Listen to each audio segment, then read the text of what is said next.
இது மகிமை நேரம். ஆண்டவராகிய இயேசு கிறிஸ்துவின் ஈடு இணையற்ற நாமத்தில் மகிமை நேர நிகழ்ச்சிக்கு உங்களை அன்புடன் வரவேற்கிறேன். இந்த நாள்ல நம்ம தியானிக்கும்படியாக எடுத்துக்கொண்டதான தலைப்பு சூழ்நிலை தலைக்கீழா மாறும் அப்படின்றதுதான். நம்முடைய வாழ்க்கையில அநேக நேரங்களில நம்ம எதிர்பார்த்ததை போன்ற சூழ்நிலைகள் காணப்படாது. ஆனா ஆண்டவர் என்ன சொல்றாரு? சூழ்நிலை தலைக்கீழாய் மாறும்.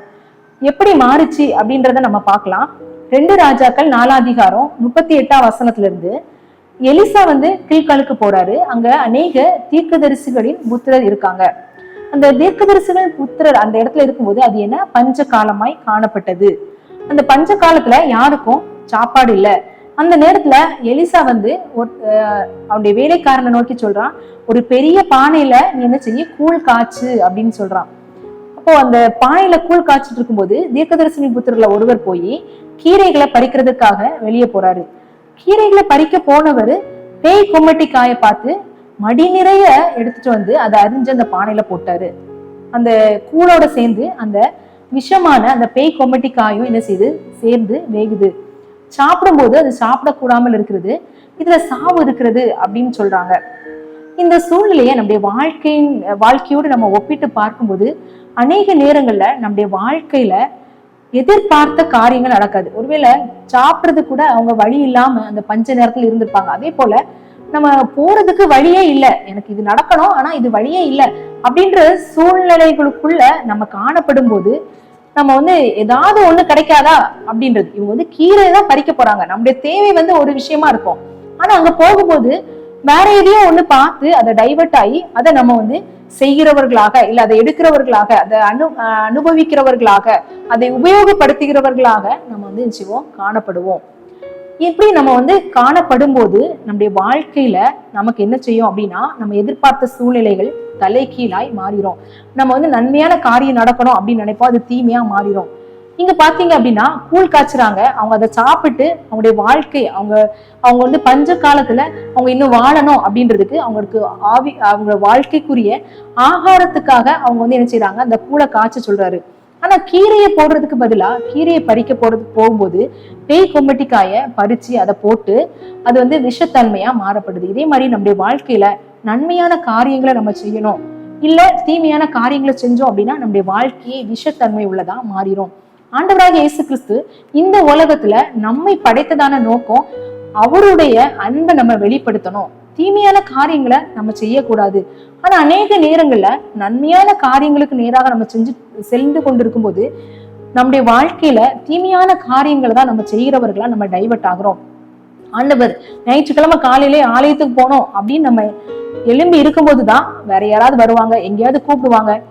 ஆலய ஆராதனை முக்கியமா இல்ல வேற ஏதோ முக்கியமா அப்படின்னா நம்ம என்ன செஞ்சிருவோம், சரி அடுத்த வாரம் நம்ம ஆலயத்துக்கு போய்க்கலாம் அப்படின்னு சொல்லி இந்த வாரம் நம்ம வேற இடத்துக்கு போகலாம். இதெல்லாம் நம்முடைய வாழ்க்கையை விஷப்படுத்துகிறதான, நம்ம வாழ்க்கையை கெடுக்கிறதான சூழ்நிலைகள். இப்படிப்பட்டதான சூழ்நிலைகளுக்குள்ள நம்ம இருக்கிறோமா அப்படின்றத நம்ம சிந்திக்கணும்.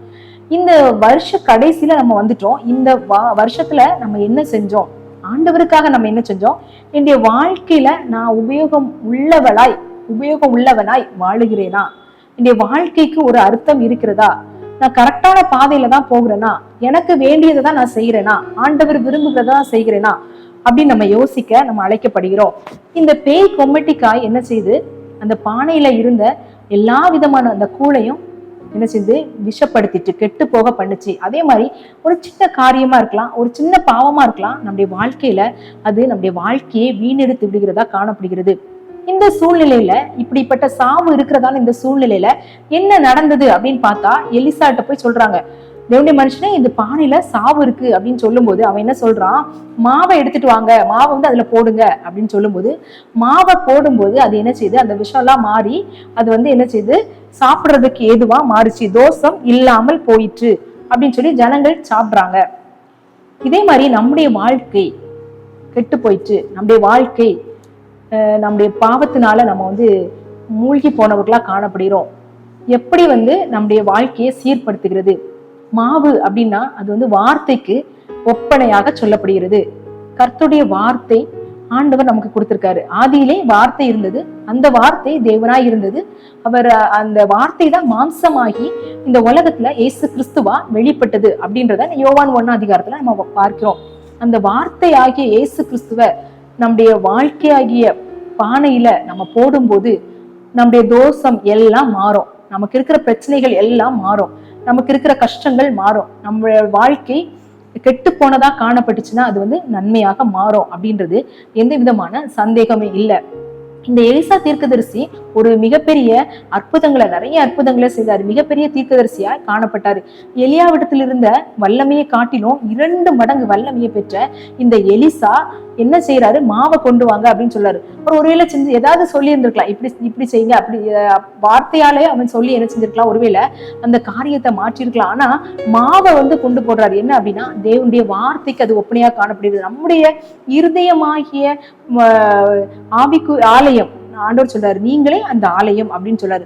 ஒருவன் என்னது தேவனுடைய ஆலயத்தை கெடுத்தால் அவனை தேவன் கெடுப்பார் அப்படின்னு 1 கொரிந்தியர்ல நம்ம வாசிக்கிறோம். அப்போ நம்முடைய இருதயமாகிய ஆலயத்தை நம்ம கெடுத்து போட்டிருக்கோமா, பாவமான காரியங்கள் மூலமாக நம்ம கெடுத்திருக்கோமா, அது எப்படி இருக்கிறது அப்படின்றத நம்ம சிந்திக்கணும். ஆண்டவர் என்ன சொல்றாரு, வார்த்தை மாம்சமாகி கிருபையினாலும் சத்தியத்தினாலும் நிறைந்தவராய் இங்க இருக்காரு, வாசம் பண்ணுகிறார் அப்படின்றது. நமக்குள்ள வாசம் பண்ணுகிறவராய் அவர் காணப்படுகிறார். அப்போ ஆண்டவரை நம்முடைய இருதயத்துல ஏற்றுக்கொள்கிறவர்களா காணப்படணும்.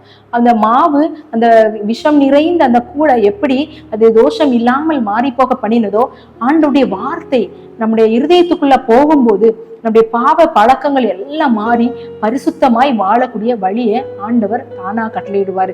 நாம் செய்கிற காரியம் என்ன அப்படின்னா, வேதத்தை தினமும் வாசிக்கிறவர்களாக, ஆண்டவருடைய வார்த்தையை வாசித்து தியானிக்கிறவர்களாக நம்ம காணப்படும் போது கண்டிப்பாக கெட்டுப்போன வாழ்க்கை, இனிமேல் நான் பரலோகத்துக்கு போகிறதுக்கு தகுதியே இல்லை, நிறைய நான் பாவத்தை செஞ்சுட்டேன், நான் எப்படி ஆண்டவருடைய பிள்ளையாக மாற முடியும் அப்படின்ற கேள்விக்குறியோடு நம்ம இருந்தோம் அப்படின்னா, ஆண்டவருடைய வார்த்தையை நம்ம தினமும் தியானித்து ஆண்டவராகிய இயேசு கிறிஸ்துவை நம்ம ஏற்றுக்கொள்ளும் போது ஆண்டவர் பெரிய காரியங்களை செய்வார். நம்ம அதற்காக ஆண்டவரிடத்துல நம்ம ஜெபிக்கலாம். எங்களை அதிகமாய் நேசிக்கிற எங்கள் அன்பின் கர்த்தாவே, ஆண்டவரே இயேசப்பா, இந்த பானையில காணப்பட்டதான விஷத்தை போல எங்களுடைய வாழ்க்கையில அநேக விதமான ஆண்டவரே கெட்ட காரியங்கள், கெட்ட சிந்தனைகள், பொல்லாத சிந்தனைகள், பொல்லாத பாவமான காரியங்கள் எங்களுடைய இருதயமாகிய ஆலயத்துக்குள்ள நாங்க வைத்திருக்கிறோம் தகப்பனே. அதன் மூலமாய் ஆண்டவரே அப்பா, நாங்கள் மரணத்துக்கு ஏதுவான நித்திய ஜீவனை இழக்கிறவர்களாக காணப்படுகிறோம். பாவத்தின் சம்பளம் மரணம் என்று சொல்லப்படுகிற அந்த பாவமாகிய காரியங்கள் எங்கள் இருதயத்துல இருக்கிறது தகப்பனே.